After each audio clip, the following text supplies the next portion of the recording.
NAMCO's Committee Chair for Community Relations and Dynamic Magazine's spiritual columnist, Pastor Theola Campbell.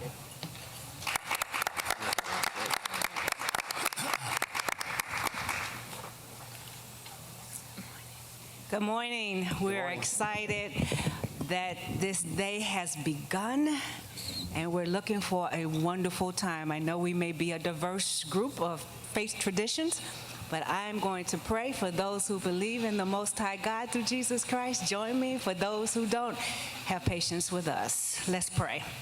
Father, we bless and we thank you for this opportunity to meet together to talk about mighty issues, important issues. Help lead us and direct us today into real truth. We ask that each panelist will speak their hearts, be authentic, share information that will help each and every one of us grow. God, we love and appreciate you. Thank you for this place. Thank you for this day. Thank you for your love. In Jesus' name, amen. Amen.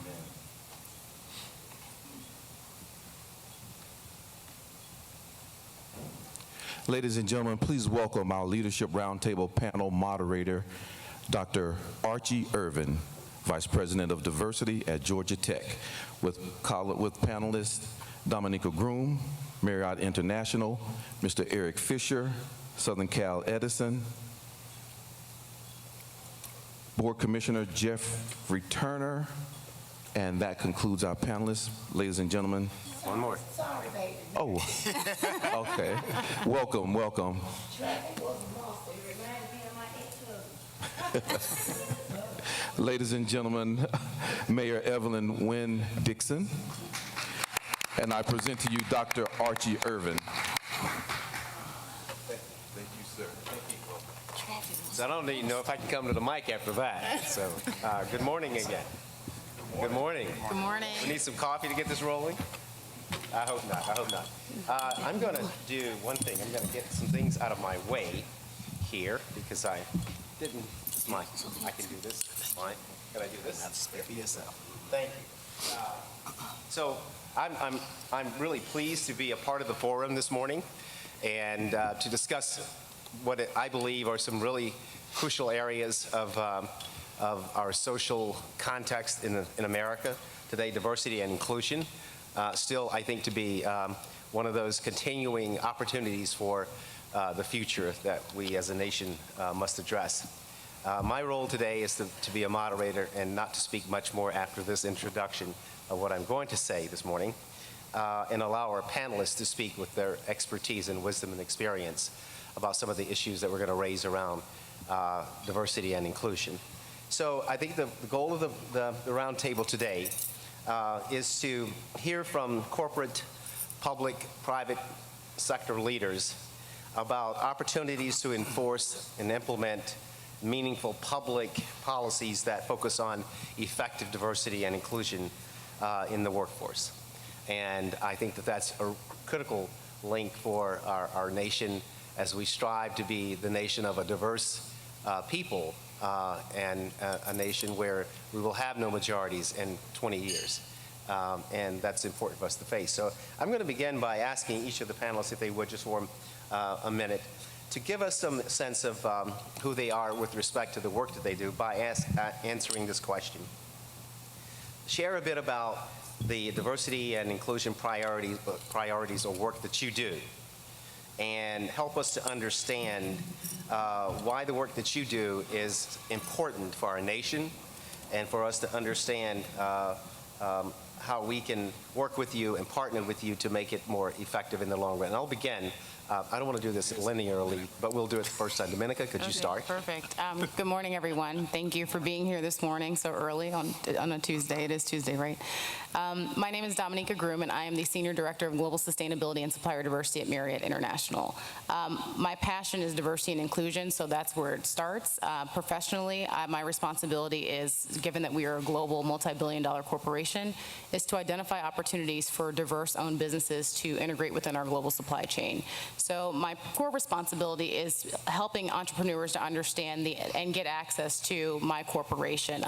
That's important because a lot of entrepreneurs don't recognize that there's tremendous opportunity and that they bring tremendous value to major corporations. There's a lot of intimidation. So my role is just to really kind of bridge that access and to help internally help our stakeholders to understand the benefit and the value of working with diverse entities, but externally to attract those diverse entities to our company and help them to successfully integrate within our supply chain.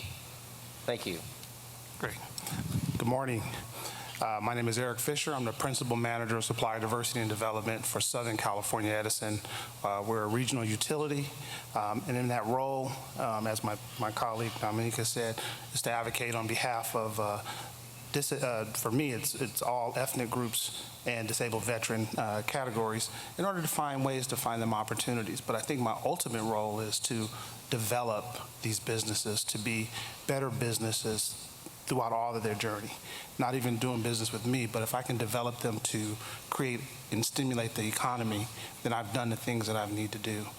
So ultimately, my role is to advocate on their behalf and to develop them to be the best that they can be. Good morning. Good morning. I'm Jeff Turner. I am the chairman of Clayton County Board of Commissioners. If you're not familiar with where Clayton County is, it's south of the city of Atlanta. Our world's busiest airport is in Clayton County. My duties include oversight of the day-to-day operations of Clayton County, as well as setting policy for the board, with the board, rather. And with that being said, we have a very diverse county. We are approximately 67% African American, 23% Caucasian, and the other is the remainder of the 10%. And part of what I strive to do along with the board is to make sure that we provide opportunity for minority and small business to play a major role in the development of Clayton County. Clayton County was actually built on the backs of small businesses, and we want to make sure that we always include them in all that we do. Thank you.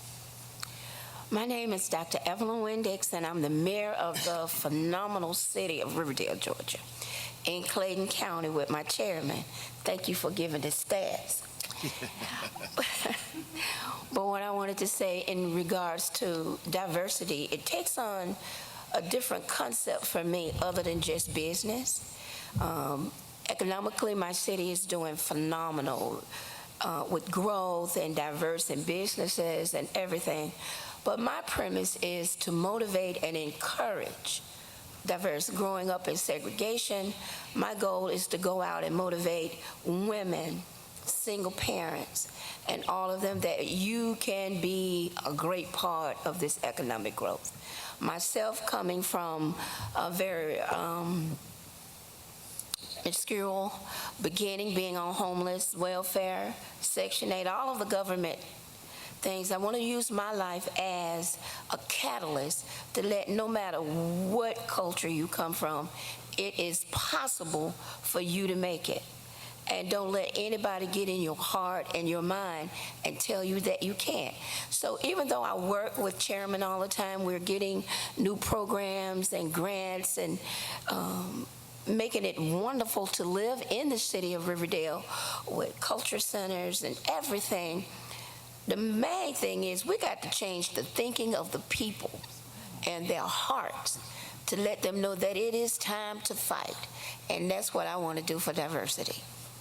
I'd like to follow that up with a question, Mayor. You've given me some thoughts here.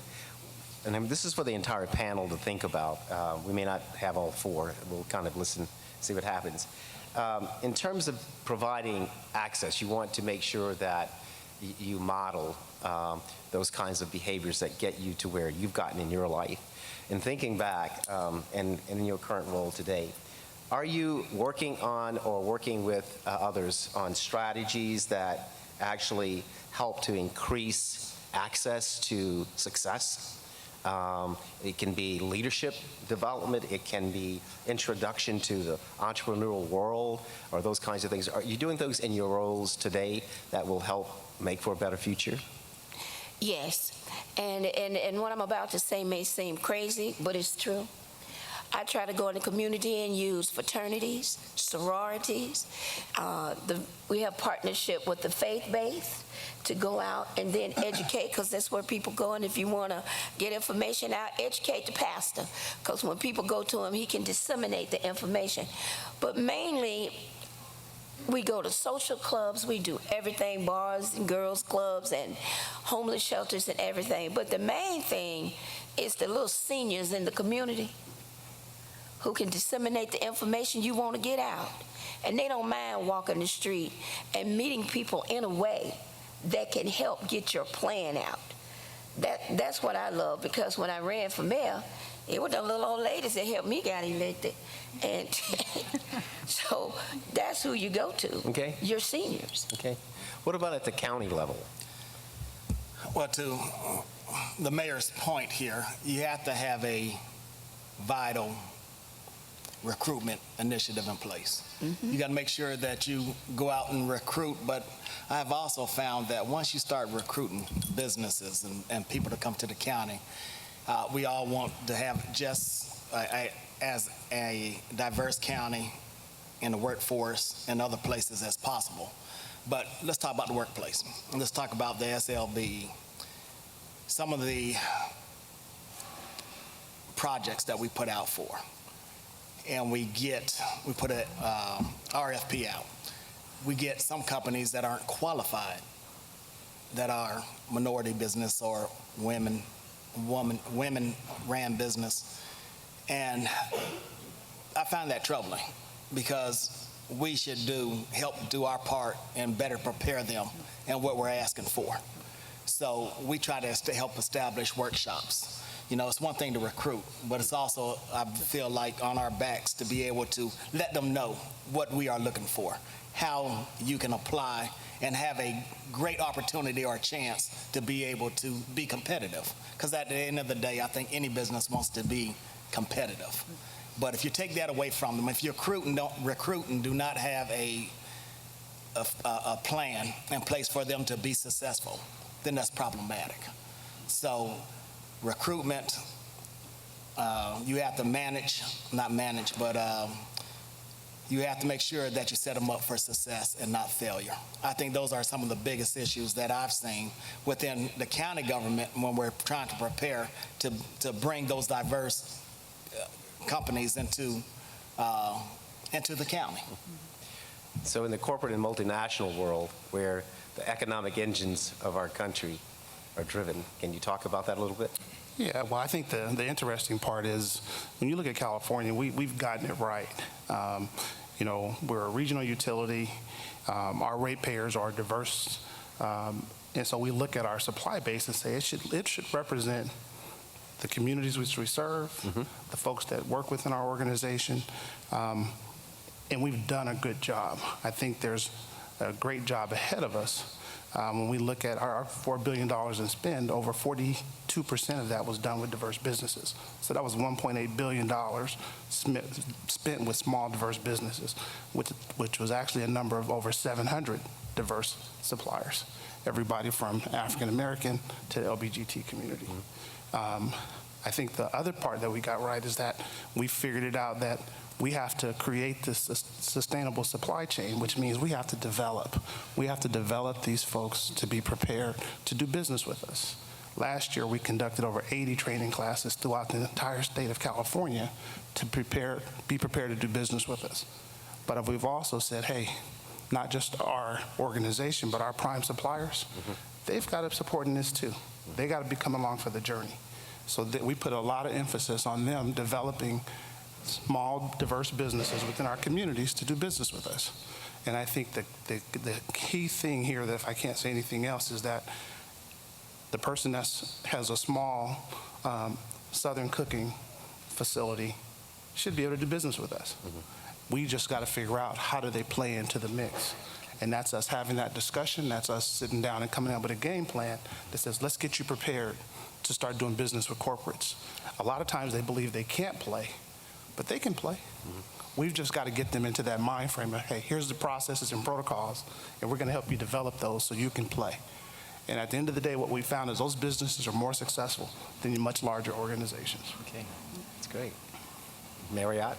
So I think for us, I mean, just looking at the broader diversity and inclusion lens, we recognize that as a major global corporation, we have tremendous power, and not only tremendous power, buying power, not only tremendous economic power, but the power to influence change. So we don't take that lightly, and we utilize that presence to really drive the change that we believe in. Obviously, that change starts internally within our organization. So, you know, from a corporate perspective, and Eric can attest to this as well, if you don't have the support of your leadership, nothing happens, right? So I'm fortunate that I work for a company where our board of directors has a dedicated committee around diversity and inclusion.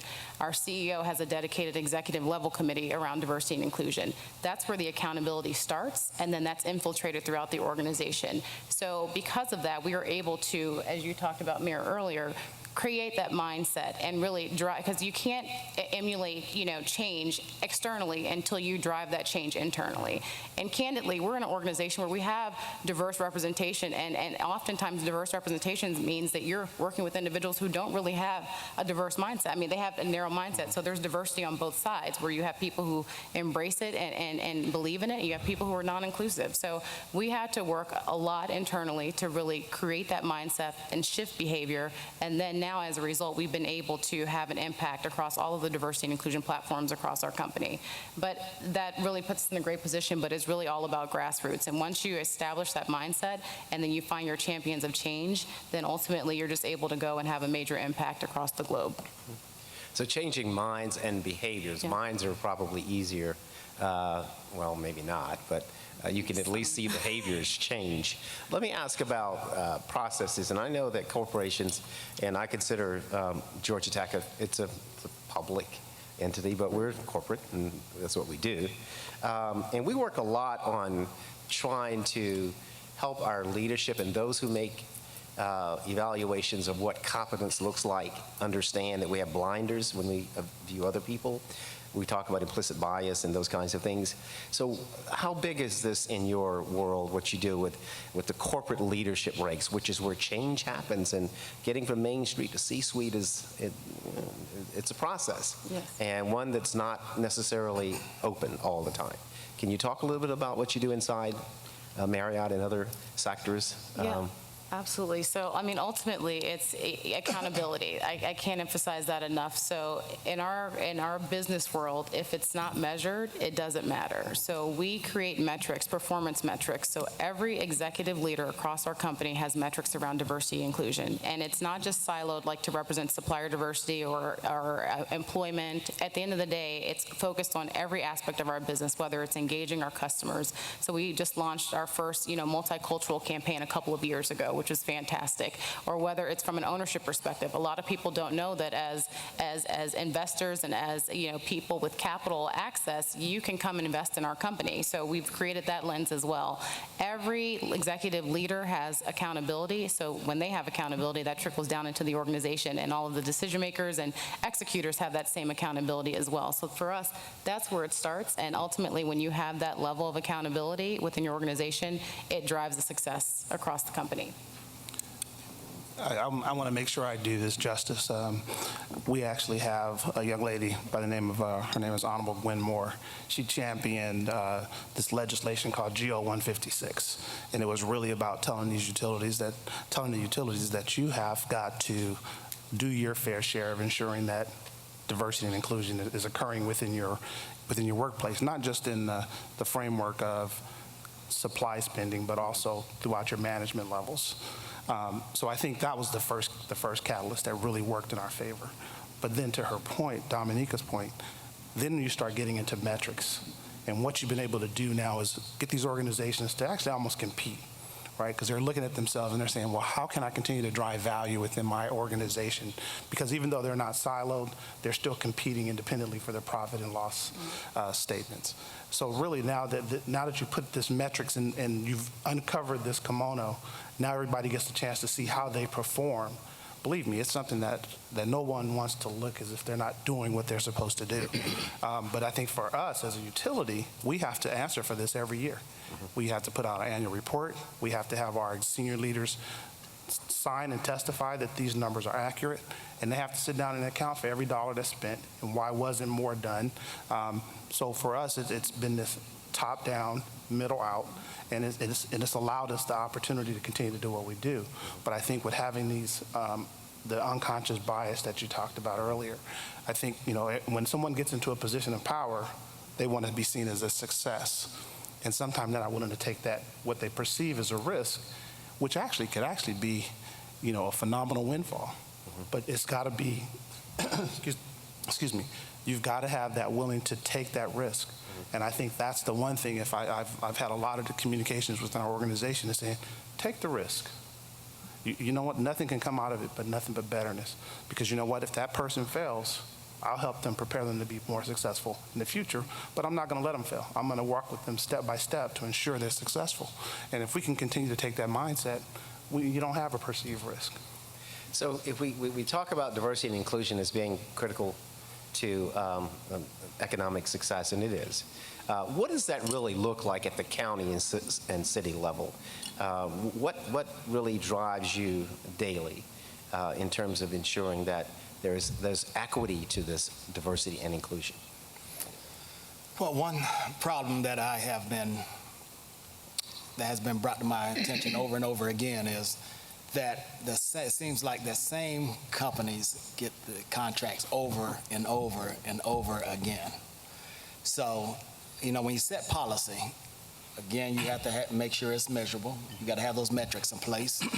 And if they do not meet up to that performance evaluation, then you need to depart from that company. But it's not always that simple, especially when you have other companies that come in and they do not meet the qualifications or are not properly prepared to do so. So again, I think it's about preparation and making sure that those other companies, those minority companies, those women-owned companies, those minority companies are properly prepared to compete in the job place.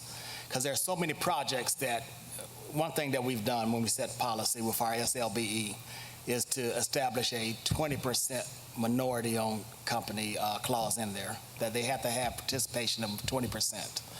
And, when you have a diversity officer, you got to hold them accountable to make sure that that 20% is upheld. So you got to make sure that you review, you evaluate, and you gauge the effectiveness of the policy. That's how you begin to create success, by being able to measure what you expect.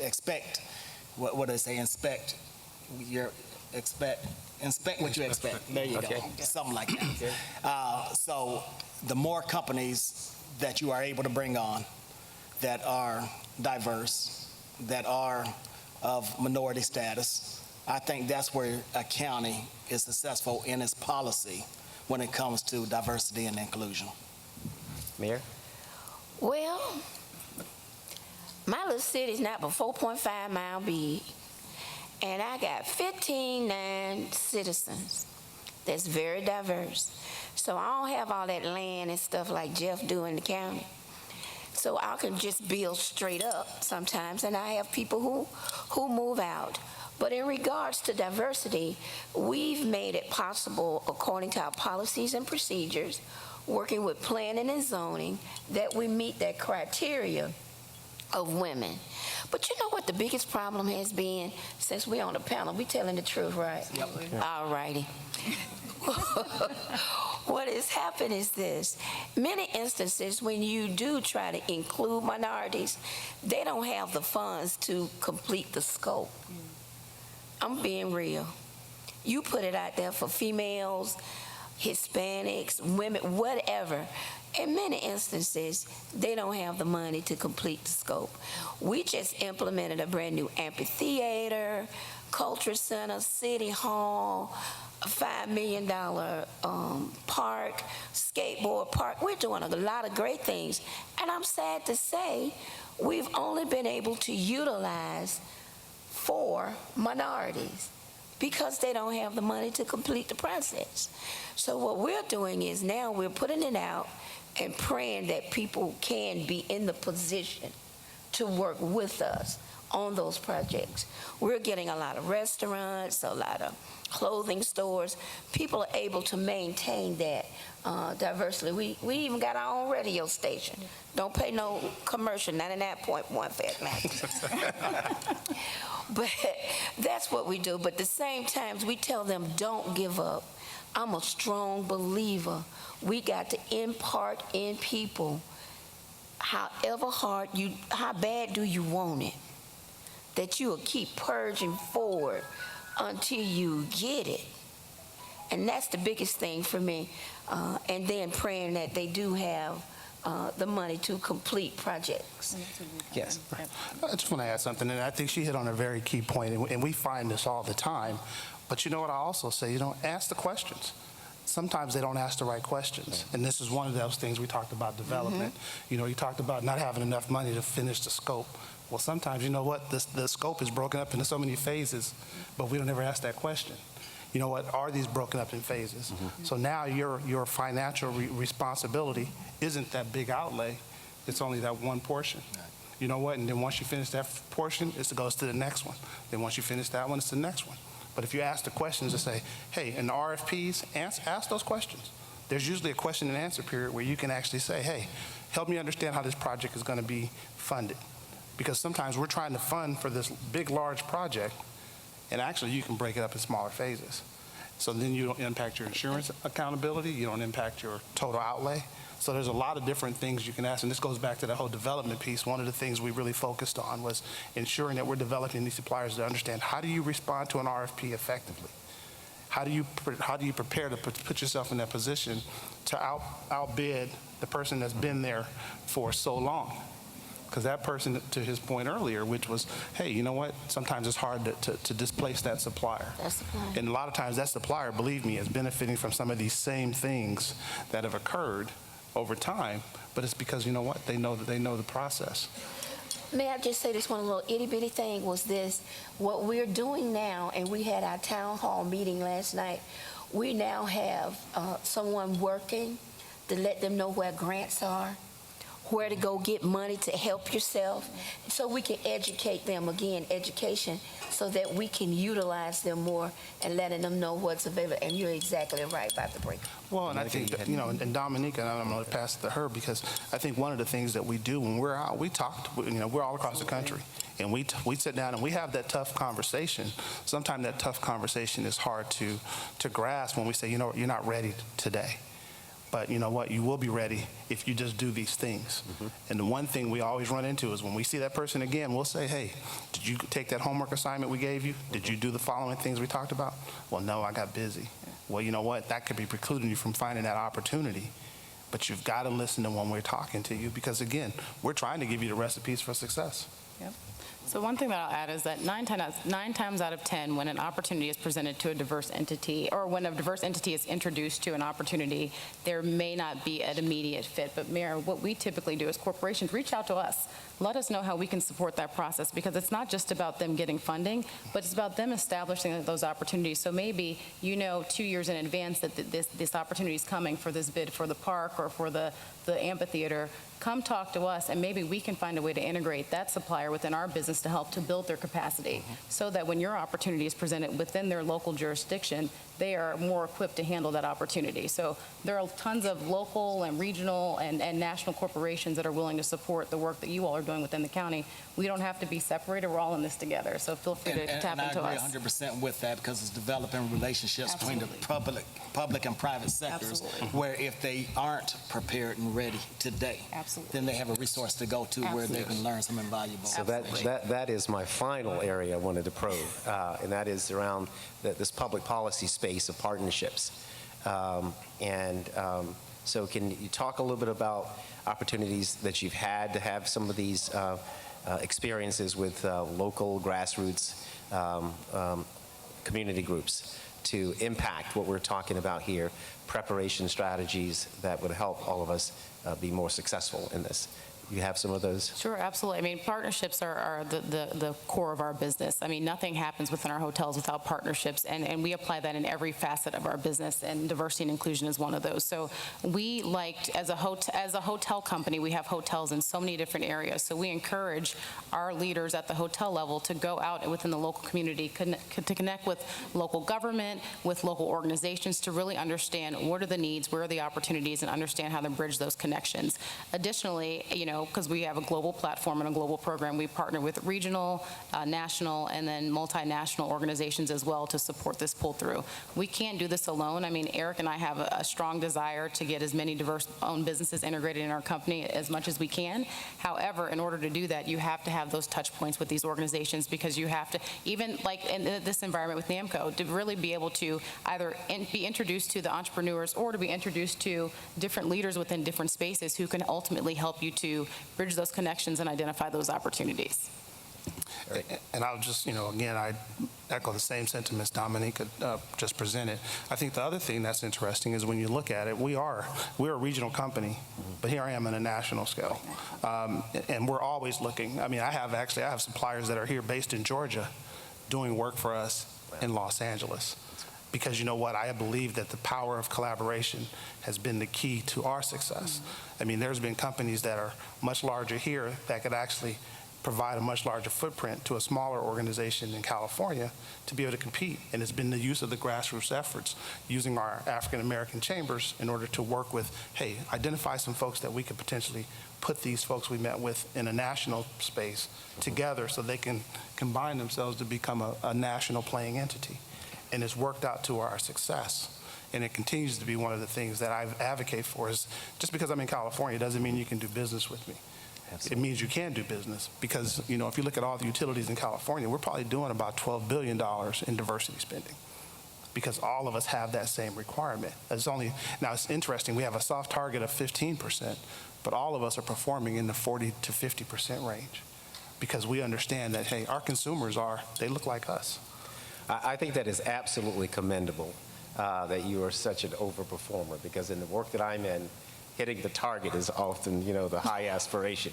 And to be performing like that is phenomenal. And I want to congratulate you in the work that you do. Thanks. So thank you. We do want to give the audience a couple of minutes, some time to ask some questions. We want to stay more or less on schedule, is what I've been told.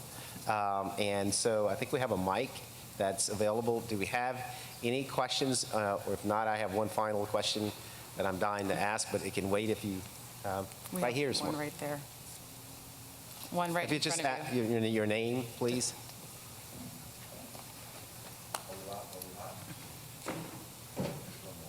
You want this one? Testing 1, 2, 3. Here we are. Question from Ms. Walker. Good morning. My name is Glenda Walker. Thank you, panelists, for being here. I have a comment and then a question. Mayor, you mentioned something about the financial backing for companies to do business with you. I would reach out to your local banks. Banks have a CRA department, excuse me, and they have to do certain work in the community that they would do this work for you for free to come out and do financial literacy for your participants and help them get ready and do some credit repair and challenges, excuse me. Credit repair and challenges, they'll do those classes for you for free. But my question is, for these large corporations like Marriott and the gas companies, where would a person go to look to start to say, I want to do business with Marriott? Outside of being in an event like this and able to get your card, where do we go? Go on your website, what do we look for? How do we get in the door to do business with you? Well, let me answer you right quick, because they may have a more flamboyant answer than myself. But we have what we call our business coalition. And the purpose of that business coalition is strictly for motivation, empowerment, and education. And we've partnered with BB&T, Wells Fargo, and a bunch of those banks. But I'm a mayor, and I'm the kind of person at 67 years old, I'm going to tell you the truth, baby.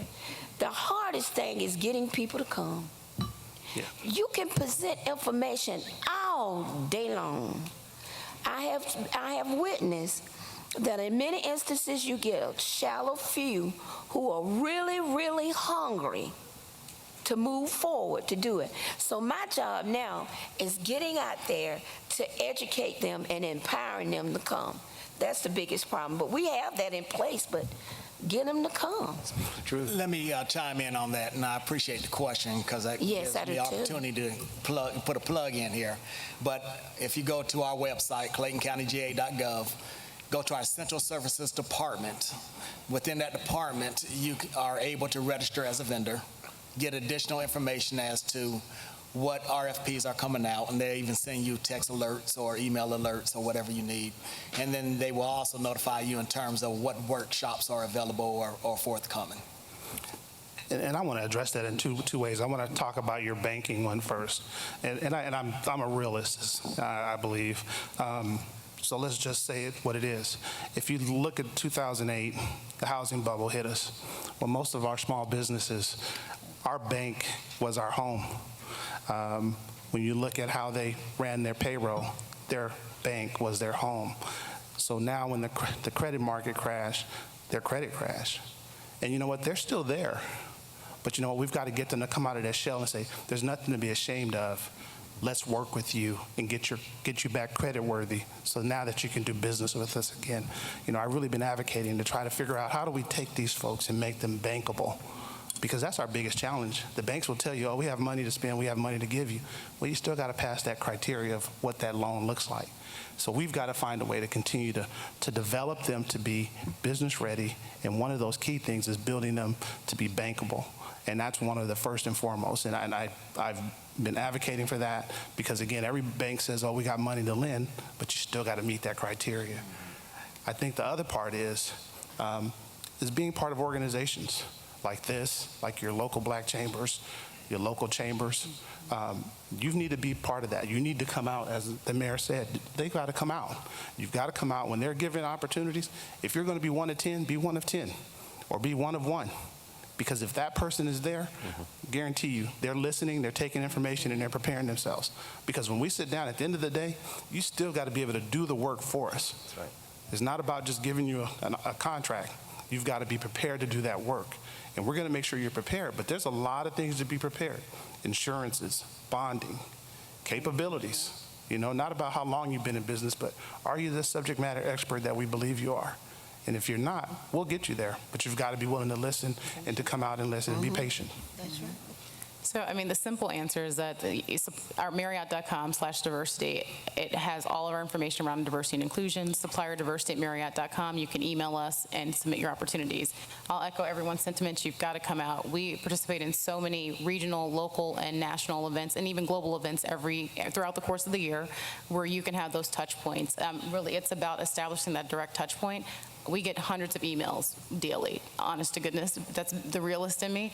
But if I make this touch point with you today, then more than likely I'm going to remember you, and I can be candid with you and kind of share where you are currently versus where you need to be to identify and access that opportunity in our company. One thing that I'll say, kind of echoing Eric's sentiments, and I'll leave with this thought, is that we, while we want to do business with diverse-owned entities, our supplier diversity program isn't an instant access to our business. Ultimately, we have a business reputation to maintain, and it's all about business integrity for us. So we uphold our diverse suppliers to the same standard as our regular suppliers. You may not have the capability, fine, we'll get you there. You may not have the scope, we'll get you there. But ultimately, when people walk into a Marriott hotel, they don't care if it's diverse or not diverse as far as who's supplying the product or service. They just know that it's Marriott and it's representative of our brand, and they have an expectation. So ultimately, when you end up partnering with us, you have to meet and deliver that expectation just as much as we do to our customers. And I want to add just one part to that. And I would say, you know, sometimes I understand it's financially unable to go to a lot of different events. Well, you know what? Pick one and be strategic. Find one that, you know what, there's going to be all the companies that you potentially want to do business with, which is now causing you to do a little bit more homework.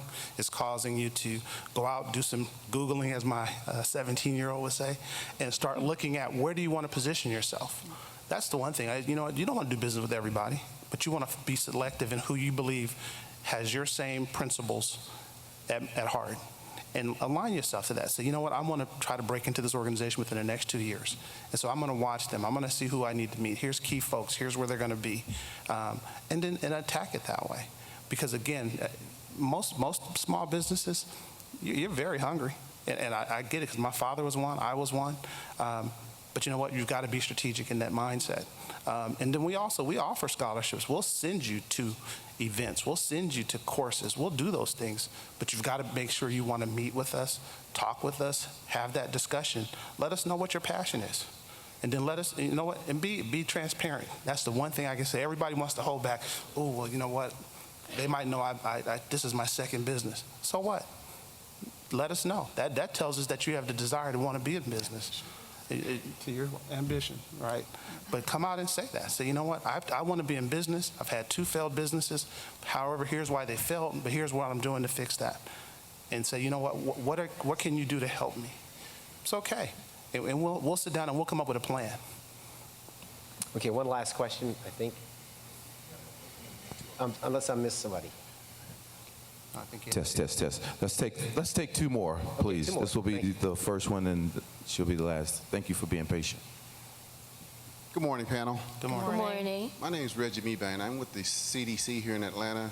Prior to working for the CDC, over 20 years with FedEx. And also, currently, I'm chairman of the Human Resources Committee for Mercy Health Systems, which is the 6th largest Catholic health system in the country. So my question is on a larger scale in terms of the brand and the discipline of diversity and inclusion. As I'm looking at the different perspectives in those different sectors, I'm seeing that some organizations are even moving away from the word diversity and hiring inclusion officers.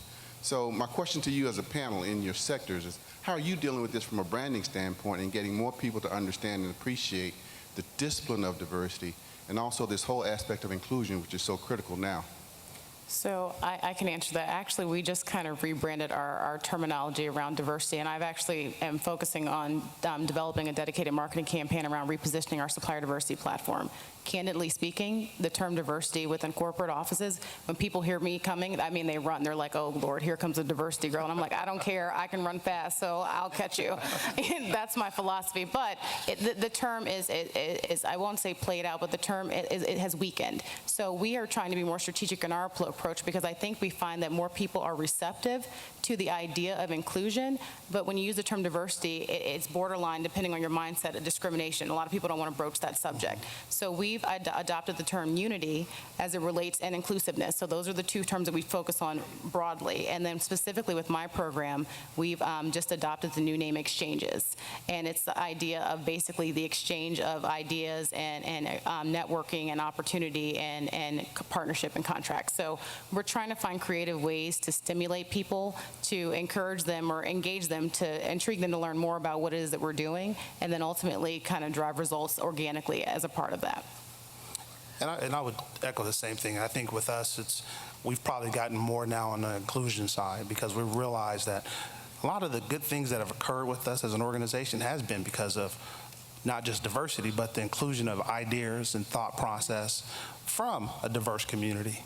You know, when I really look at our organization, you know, now we have a chairman that's Hispanic. We have you know, senior leaders that are women that are senior VPs running the different parts of the organization. We finally figured it out. These great ideas are what's bridging these opportunities. So it has been this inclusion component that is really starting to really take off. And I think as we continue on this journey, I think we will probably rebrand, because again, you start watering down or minimizing that diversity part, and we don't want to minimize that by any means. We've just got to figure out how do we continue to be inclusive of all parties to make sure that we're all bringing the best of ourselves. Even within our organization with our ERG groups, that's one that's really been one that's taken off, is really saying, hey, these groups are here to help foster and build leaders of tomorrow. And we've got to really put our emphasis on those folks to make sure that we're leading them, guiding them, and actually growing them. I'm just dying to weigh in on that. I'm in my evening job. I serve as president of the National Association of Diversity Officers in Higher Education. We're a 600-member organization representing about 68% of the AAU, the highest-ranking universities in the country.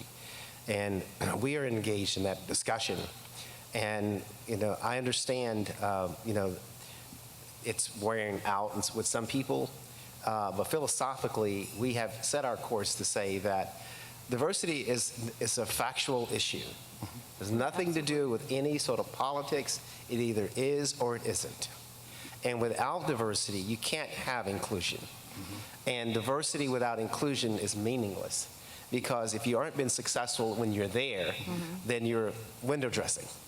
And so it's sort of, we're in this point now where it's easier not to talk about diversity, because when it's not there, it's a difficult conversation to have. But as I'll say that as the leading association of diversity professionals in higher education, we're not walking away from it. We believe that they're paired, that diversity and inclusion are intricately necessary together. So. Testing 1, 2, 3. Yes, we have one more question. We'll take a comment. I'd like to commend you all for being up there. This is excellent dialogue, and you can tell by looking in the faces of these individuals that they are engaged. Thank you very much. One last question. Then we will go over to the wall and take some pictures of the panelists, and then we'll have change. We're going to go off schedule of the program, and faith-based will be up next. One last question. Okay. Good morning, panelists. My name is Diane Campbell. I am a certified women-owned business. We have a total of 4 employees, all women. I'm 100% owner. We are certified. I am having the hardest time getting to the right people. And I like what Dr. Irvin said, increase access to success. I have been just really challenged trying to find the right entity, the right website to throw my information on there and to be selected. We do corporate gifts, and I'm going to say boldly, I would love to work with Marriott. I'd love to work with the California Utility, Clayton County, and the mayor as well, Georgia Tech, the CDC. My question is... Everybody. Yes. All of the above. We do chocolate, so chocolate is universal. I attended an event in Wichita, Kansas. It was for diversity. They were talking about the net 30, net 60, net 90 days. How does that help us 4-people business survive if the companies, once they secure that contract, they're not getting paid for 30, 60, 90 days or even longer? So, I mean, that could kill a business. Absolutely. No. So that's the essence of my question. Thank you. Well, I'm going to jump in before baby girl down here this time. Beauty first. You must forgive me, I'm just me. But what I want to say, baby, if you come get a contract with Riverdale, we'll pay you. You don't have to wait no 90 days. Not that I had them many jobs, not that I have the many employees, but we got some more things coming up. If you come work with us, we gonna pay you. We ain't rich, but I got a nice little thing sit back. And we're close to the airport, and we know quite a few people, Women Flying High and all those agencies. And in regards to diversity, I consider my city a flower bed. You gotta have orchids, you gotta have roses, and you got some weeds up in there too, and stickerbrides. So we try to work and do diversity that way. We are a family. Simple. I have no real plan, but if you want to talk to me afterwards, I'll link you to our planning and zoning and economic development to see what you can come and do and help us. And we help you at the same time. And let me just echo what the mayor said. If you're not getting paid in 30, 60 days, then somebody needs to be out of a job, to be point blank with you. All right, then. But you know, sometimes it's not on the part of the government or the agency. Sometimes invoices aren't properly submitted. So you got to be knowledgeable in that area as well. But you also have to form relationships. You said that, you know, you might have a hard time getting around, but somebody said earlier about coming to events such as this and other events where you can network, where you can form those relationships to help you spread the word of your business and where you can showcase the good works that you actually do. Now, one last word about diversity and inclusion. I agree with you wholeheartedly, Doctor, that they are definitely go hand in hand. But at the end of the day, they're just words, and words without action fail in vain. So for you to be successful, for a company to be successful, for a company to really grow and have diversity and inclusion in it, you have to have the right parts to make it work. So I appreciate your words on what you By said. the way, we use a three-lettered acronym, DIE, Diversity, Equity, and Inclusion. There's a piece that I didn't talk about, and that is outcomes. Yep. What actually does happen. So I don't want to get on my high horse. And I think, you know what, and I want to answer the lady's question. But I also think, to your point, I think when me and Dominique talk about it, it's not about not using the word diversity. I think one of the things that it comes with a stigma, right? So for me, it's saying, hey, these folks are subject matter experts in their field because they've either worked for a large company that provided us some service before, or they've worked in the industry long enough to be that quality firm that we need to do business with. So that's why I stay away from using, oh, here's a diverse business. Well, no, here's a quality business that can measure up on this non-white business, and let's give them an opportunity and a fair strategic opportunity to participate. But I want to get back to the lady's point. I think when you think of, this goes back to what we talked about earlier, being strategic. I don't know if you know, probably about 2.5 years ago, Obama put out a supplier pay initiative, where all these companies signed up to say, hey, you know what, we'll pay our suppliers in net 10 or net 15 days. Well, that's an opportunity for you to be strategic, right? It's an opportunity for you to look and say, okay, well, I know if this would hurt me financially, if they're paying me in net 60, then let me start aligning myself to these companies here that pay a little faster. And then, you know what, I can go after companies that I understand have a large payment cycle, but the opportunity and outcome could be really significant for me. So it's really about being strategic. But I'm also going to say, you know what? It's negotiable. Believe me, when a man sits down from the other side of that table, he's going to say, well, you know what? That net 60, I don't think I can do that. How about if we do a net 15? And that buyer is going to look at them and say, ooh, I can't do net 15, but what about net 30? In the back of your head, you're already saying, deal, right? Say, what about net 20? Ooh, okay, how about net 20? You get there, but again, it's negotiable. You know what I mean? I know a lot of people tell you we have a hard written rule. My background is 30 years of supply chain, and I've never seen it where, you know what, there's things that we can talk about. Say, hey, you know what, you get this product here 2 days earlier. Hey, okay, I can do that, but you pay me 10 days earlier. But ask those questions. Again, the larger companies ask. You've got to be not afraid to ask those same questions. Absolutely. So I echo everyone's sentiments. The one thing that I'll say, I'll focus specifically on getting access to the opportunities. You mentioned putting your information into the portal and waiting to hear back. That's not the strategy. And I can talk to you offline about the best strategy to do. I'm being very candid with you. While we all leverage those portals, ultimately you as the business owner have to get out there and uniquely position yourself to get that access. And I can kind of show you some creative ways. Like, perfect example, I encourage non-minority entities to go to minority events. You know, I mean, it's vice versa. Or I have non-LGBT members going to LGBT events. Ultimately, it's about identifying where the opportunities are, when the events are being held within your area, and getting access to those opportunities. But